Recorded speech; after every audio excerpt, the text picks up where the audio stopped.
Good morning, everyone. This is Sachin with you from Doc 365 web series. Okay, so today I'm gonna probably go through a SharePoint related feature, which is information management policies. It's very much required in terms of larger organizations where you'll be effectively able to manage documents without any flaws. So now, what is information management policies? It helps you to control who can access your organizational information, what they can do with it, and how long to retain it.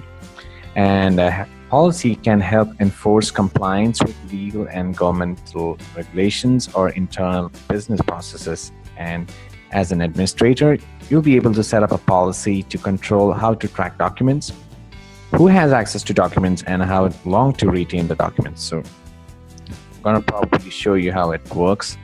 So information management policies can be created on the site in 3 different ways. Create an information management policy to use on multiple content types within a site collection. Create an information management policy for a site content type, and create an information management policy for a list or a library. So I'm going to go with the third option, where I'm going to do it for a library. So let's go ahead and probably do it right now. So I'm going to go to one of my portal. This is our portal called Doc Intranet Portal. It's hosted on O365. So it's a complete turnkey intranet portal where you have department portals like sales, finance, HR, IT, training, and also have employee resources and projects portal as well. So I'm going to go ahead and take one of our, let's go to the case studies in sales. It's more of a document library. We have a lot of case studies here, a couple of other documents. So what I'm going to do is I'm going to define information management policy. So let's say I have my documents. Let's say this is an example. So I'm just going to go ahead and upload some. Let's say I have some documents within this folder.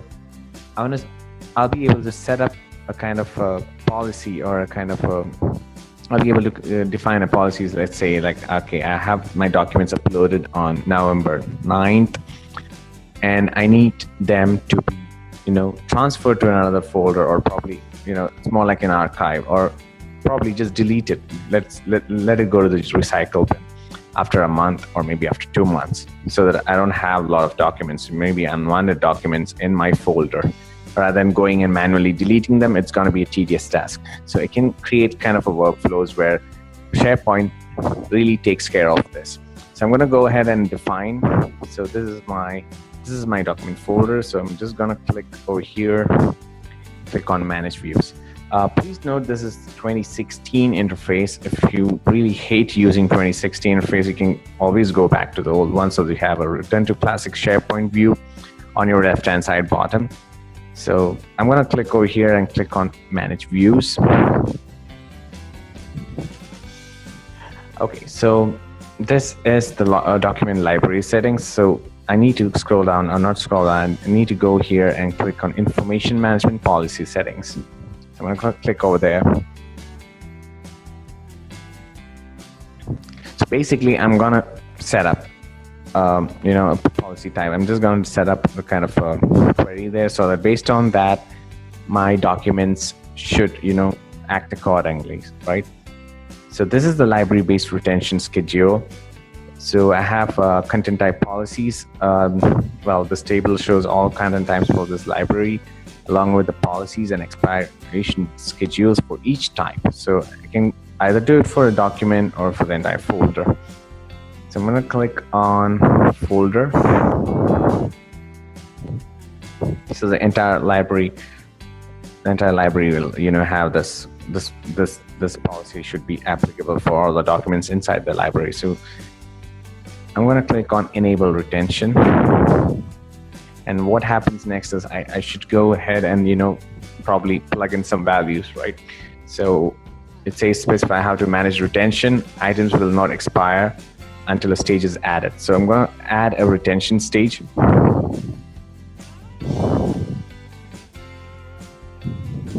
Pop window where I can define what needs to be done. So there's an event, specify what causes the stage to activate. Now this stage is based on the date property on the item. So what I just need to go ahead and define, right? So let's say my document is being created on November 9th, right? So what I'm going to do is, okay, let's put it for a month, right? So document is being created. Well, let's call it 2 months. And what happens is whatever the documents has been uploaded into this document, to this folder, I can set up an action based on that. So the file created date plus 2 months, right? And the action, when the stage is triggered, it has to perform any following action. So I can go ahead and move these files to the recycle bin. I can permanently delete them. I can transfer to another location. I can also start a workflow or skip to next stage. So these has to be predefined. Can declare a record, delete previous drafts, or delete all previous versions. So if I have different versions of documents, so the old versions will, probably I'll be able to delete them as well. So I'm going to click on move to recycle bin for now, and then I'm going to click on OK.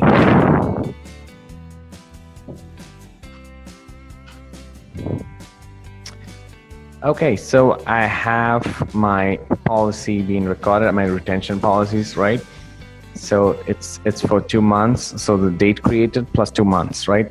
And once the time passes, automatically it moves to the recycle bin. So I don't have to go ahead, go back to the folder and then, delete the files manually.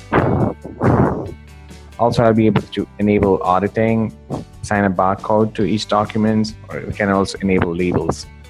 I'm going to click on OK.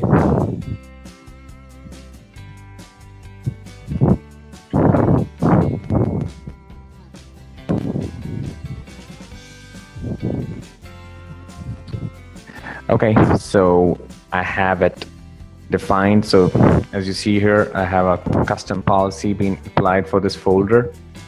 So it says yes, so it's actually there, it's working now. So I have applied this retention policy for this particular document folder. Right, so this has been created on October 23rd. So by December 23rd, what happens is these files will move out to the recycle bin. What do you see on the left-hand side? So that's it. It's a very simple tip. Thank you very much for watching, and stay tuned for more videos. Thank you and have a great day.